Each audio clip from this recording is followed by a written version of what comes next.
Hello friends, আমি অর্পণ। তো আজ ভিডিওটা খুবই ইন্টারেস্টিং একটা ভিডিও হতে চলেছে, তাই ভিডিওটা স্কিপ না করে প্রথম থেকে শেষ অবধি দেখতে থাকো বন্ধুরা। তো বেশ কিছু ভিডিও দেখলাম জাস্ট কিছুক্ষণ আগেই। অরিত্রদা, আমাদের প্রিয় সৃঞ্জয়দা বেশ কিছু ভিডিও বানিয়েছে এবং ভিডিওটা দেখে সত্যি বলছি মন থেকে প্রচণ্ডভাবে ইন্সপায়ার্ড হলাম এবং নিজেও বুঝলাম জিনিসটা যে সত্যি কথা, যারা যারা এই নোংরামগুলো করছে এতভাবে, মানে একটা ট্রেলার বা একটা যাই হোক একটা সিনেমা, সেগুলো তো অনেক মেহনত করে বানাতে হয়, অনেক মেহনত পরিশ্রম লাগে, শ্রম লাগে, ভালোবাসা দিয়ে কিন্তু বানায়। একটু খারাপ হতেই পারে, মিল থাকতেই পারে অনেক কিছুর সাথে, একটু ওল্ড মনে হতেই পারে, অনেক পুরনো কিছু মনে করিয়ে দিতেই পারে, বাট তাই বলে সেটাকে একদম জঘন্যভাবে তুলোধনা করব, রোস্ট করব অ্যাজ আ বাঙালি হিসাবে বাংলা সিনেমাকে, এটা কিন্তু সত্যি খারাপ দেখায়, প্রচণ্ড মানে দৃষ্টিকটু লাগে দেখতে। এটা সত্যি আমি নিজে ফিল করতে পারছি, বিভিন্ন ভিডিও আমি দেখেছি। আমি নিজে এই সিনেমাটা, মেন্টাল সিনেমাটার কিন্তু আমি ট্রেলার রিভিউ দিয়েছি কালকে, বাট ওইভাবে আমি কিন্তু কোনো রোস্ট করিনি।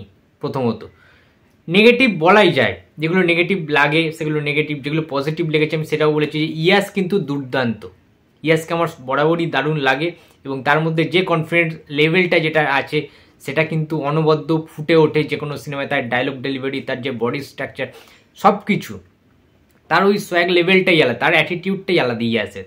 কিন্তু ভিলেনকে খারাপ লেগেছে সেটা বলেছিলাম, বাট দেখো সব কিছু হতে পারে, নেগেটিভ পজিটিভ থাকতে পারে, but end of the day আমাদের এটা বুঝতে হবে, একটা বাংলা ছবি, এটা ফার্স্ট অফ অল এটা একটা বাংলা ছবি, একটা নতুন প্রোডাকশন হাউস ইয়াস যেটা নিজের দক্ষতায় গড়ে তুলেছেন, ওয়াইডি ফিল্মস, ইয়াস দাশগুপ্ত প্রোডাকশন হাউস, ইয়াস দাশগুপ্ত ফিল্মস। তো তাদের প্রথম প্রচেষ্টা, ওয়াইডি ফিল্মসের প্রথম প্রয়াস, সেটা হয়তো বাজেট সেই তুলনায় বিশাল কিছু না। এটা তো আর এসবিএফ এর মতো প্রোডাকশন না, বা সুরিন্দার ফিল্মসের মতো প্রয়োজনীয় সংস্থা নয় যে ইয়াসকে ফিদার মতো সিনেমা যেমন এসবিএফ করিয়েছিল, কিংবা আমাদের গ্যাংস্টারের মতো সিনেমা ইয়াসকে প্রেজেন্ট করেছিল এসবিএফ, কিংবা আমাদের ওয়ান যেটা বুমবাদার সাথে ইয়াসের ছিল। তো সেইখান থেকে কিন্তু সেগুলো অন্যান্য প্রোডাকশন হাউস ছিল, সেগুলো সম্পূর্ণ অন্য। ইভেন আমি কালকে অনেক ভুলভাল কিছু তথ্য দিয়েছি ট্রেলারে, আমি নিজেই ভুল করে বলে ফেলেছি বিভিন্ন কিছু। তো সেটা আমি নিজে যদি কিছু ভুল করি, এবং অনেক বন্ধুরা, আমি দেখলাম একটা জিনিস ওয়াচ করলাম যে অনেকে ভিডিওটি যে আপনি পুরোটা দেখেছে তার প্রমাণ, তারা কমেন্ট বক্সে রীতিমতো আমার ভুলটা ধরিয়ে দিয়েছে যে দাদা এইটা হবে না। মানে আমি পাওয়ারে বলে ফেলেছিলাম জিতের ডবল রোল, ওটা কিন্তু কোইন্সিডেন্ট হয়ে গেছে। আমার ভুল মানুষ মাত্রই করে, তাই না? আর আমি তো মানুষ। তো ভাই সত্যি আমার কিছু কিছু জায়গায় ভুল বলা হয়ে গেছে। তো আমি পাওয়ার সিনেমাটাকে এক্সাম্পল একটা দিয়েছিলাম যে কিছু কিছু মিল থাকতে পারে, ওরকম একটা ফানিয়েস্ট পুলিশ অফিসার বেশ একটু কমেডি করবে, তার সাথেও একটু ব্যাপার থাকবে, একটা মাচো মাচো ব্যাপার থাকবে, পুলিশ অফিসারের ডায়লগ থাকবে কিছু, যেমন পাওয়ারে ছিল জিতের আর কি, যে জিতু যে নামটা ছিল, যে মোরগ ঝুটি চুলের যে ব্যাপারটা। তো জিতের ওটা তো ডবল রোল ছিল না, একটা আগে পরের একটা ব্যাপার ছিল, একই একটা অন্য সিকোয়েন্স ছিল সেই সিনেমাটাতে, সেটা আমি ভুল করে ডবল রোল বলে ফেলেছিলাম, যেহেতু মানে ওই ব্যাপারটা ছিল, যাই হোক একটু গুলিয়ে গেছিলো তখন, ওটা আমার ভুল ছিল। তো সেটা দেখলাম ধরিয়ে দিয়েছে একজন বন্ধু কমেন্ট বক্সে কমেন্ট করে, তো সেটা ভীষণ খুশি হয়েছি এবং আমি তার রিপ্লাইও দিয়েছি, থ্যাঙ্কসও জানিয়েছি তাকে যে এইভাবে তোমরা ধরিয়ে দেবে, ভুল হতেই পারে।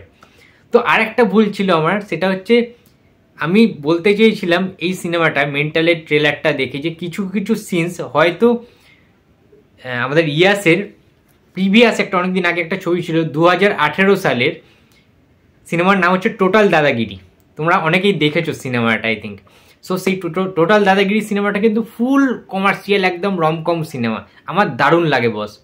ওই সিনেমাটাতে দেখবে ইয়াসের মুখেই বিভিন্ন ফানিস ডায়লগ রয়েছে, কমেডি টাইপের ডায়লগ রয়েছে, বেশ ভরপুর এন্টারটেনমেন্ট কিন্তু রয়েছে সেই সিনেমাটার মধ্যে। এবং প্রসেনজিতের অনেক সিনেমার ডায়লগ কিন্তু ইয়াস নিজের লিপে দেন, নিজে কিন্তু ডায়লগগুলো দেন ওই টোটাল দাদাগিরি সিনেমাটায়। শ্বশুরবাড়ি জিন্দাবাদের কিছু সিকোয়েন্স রয়েছে, ডায়লগ রয়েছে, মানে প্রসেনজিৎকে নকল করে, মিমিক্রি করে, এরকম টাইপের কিন্তু বিভিন্ন জিনিসপত্র রয়েছে। একটা ফুল প্যাকেজ কমার্শিয়াল সিনেমা যেটা যেটা থাকা দরকার, কিছু কিছু অ্যাকশান ছিল, কমেডি ছিল, নাচ গান ছিল, রোম্যান্টিক গান ছিল, প্রেম ছিল, ভালোবাসা ছিল, সব কিছু ফুল প্যাকেজ ছিল কিন্তু। তো আমি বলেছিলাম যে সেই টোটাল দাদাগিরিটাকে ভুল করে একদিন ট্রেলার রিভিউ আমি বলে ফেলেছিলাম যে হিরোগিরি, দেব এবং মিঠুনের যে হিরোগিরি সিনেমাটা, সেটার ভুল করে নামটা চেঞ্জ করে দিয়েছিলাম। তো সেটা আমি এক্সাইটমেন্টের বসে বা কোনো কারণে হয়তো ভুল বলে ফেলেছিলাম, সেটাও দেখলাম একজন আমার বন্ধু, সাবস্ক্রাইবার বন্ধু, সে কিন্তু কমেন্ট করে সে জানিয়েছে যে দাদা ওটা হিরোগিরিতে দেব ছিল, দেবের হিরোগিরি, ওটা তো ইয়াসের না। তো আমি ওটাই আজকে এক্সপ্লেন করে দিলাম যে ওটা আমার ভুল ছিল, ওটাও কিন্তু আমার ভুল ছিল। সো কিছু কিছু ক্ষেত্রে ভুল হয়ে যায়, মানুষ তো না। কিন্তু তোমরা এই যে দেখেছো ভিডিওটা এবং আমার ভুলটা ধরিয়ে দিয়েছো কমেন্ট বক্সে, এইটা সবচেয়ে বড় কথা, এটা সবচেয়ে ইম্পর্টেন্ট। আমি ভীষণ খুশি হয়েছি যদি কেউ আমার ভুল ধরিয়ে দেয়, আমি প্রচণ্ড খুশি হই, মনে প্রাণে খুশি হই, কারণ আমি সেই সংশোধনটা করতে পারবো, সেই সুযোগটা তুমি করে দিলে। তোমরা ভুল করলে তার সংশোধন করতে, কিন্তু তোমরা যদি ভুল না ধরিয়ে দিতে আমি কিন্তু সংশোধনটা করতে পারতাম না। আমি আবার ভিডিওটা দেখি, তখন আমি বুঝতে পারি যে না সত্যিই তো আমার ভুল ছিল, দেন আমি কমেন্ট করি, রিপ্লাই দিই তোমাদেরকে। অ্যান্ড আজকে ভিডিওটা করলাম দুটো কারণে, এক হচ্ছে তোমাদের কারণে, আর সেকেন্ড হচ্ছে অরিত্রদা, সৃঞ্জয় দা, তো আরও অনেকে দেখলাম ভিডিও করেছে এই রোস্টিংয়ের ব্যাপারটা নিয়ে। তো এটাও কিন্তু আমায় খুব মানে কানেক্ট করলো, এটা খুব ভালো লাগলো। সত্যি তো বাংলা ছবি আমরা দেখি, আমরা বাঙালি, তো অন্যান্য সমস্ত সিনেমা সাউথ, তেলেগু, তামিল, হিন্দি এত সিনেমা আমরা দেখছি, সেই সমস্ত সিনেমায় প্রচুর তো ফ্রেম টু ফ্রেম কপি হয়, অনেক কিছু কমার্শিয়াল যে স্ট্রাকচারটা সেটা কিন্তু প্রত্যেকটা সিনেমার একই রকম হয়, খুব একটা চেঞ্জেস হয় না।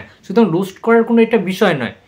ইয়াস রিস্ক নিচ্ছে, আগের যুগটাকে ফেরানোর চেষ্টা করছে। আগে কিন্তু এরকম ছবি দারুণভাবে বিজনেস করতো, প্রচুর সিনেমা এরকম রয়েছে।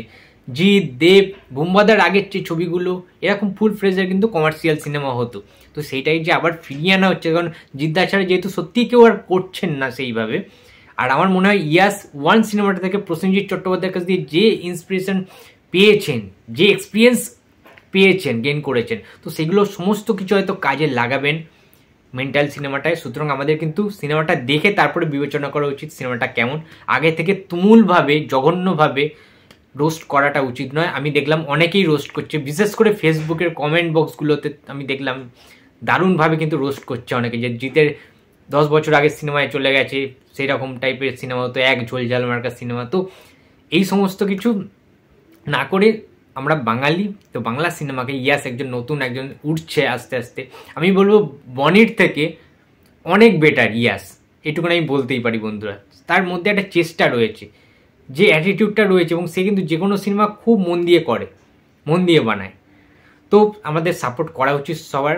থ্যাঙ্কস টু অরিত্রদা, থ্যাঙ্কস টু সৃঞ্জয় দা, এত ভালো ভালো ভিডিও উপহার দেওয়ার জন্য। এবং তোমরা সত্যি কথা একটা ভালো এতদিন পরে ভিডিও বানালে, যেটা সত্যি কথা সমস্ত যারা রিভিউয়ার তাদের কিন্তু চোখ খুলে দেয়, বিশেষ করে যারা বাঙালি রিভিউয়ার। এটা সত্যি আমাদের সাপোর্ট করা উচিত। অন্যান্য তো আমরা অনেক সিনেমাকেই সাপোর্ট করি, হাইপ তুলি, বাট এই সিনেমাটাকে সত্যি আমাদেরকে সাপোর্ট করা উচিত। এবার পুরো দায়িত্ব দর্শকদের ওপর, তাই না? তো থ্যাঙ্কস ফর ওয়াচিং, অ্যান্ড ভিডিওটা ভালো লাগলে লাইক, কমেন্ট অ্যান্ড শেয়ার করতে ভুলো না। আর যদি চ্যানেল নতুন হয়ে থাকে তো বন্ধুরা প্লিজ সাবস্ক্রাইব করে দিও। তো দেখা হচ্ছে পরের ভিডিওতে, তো টাটা।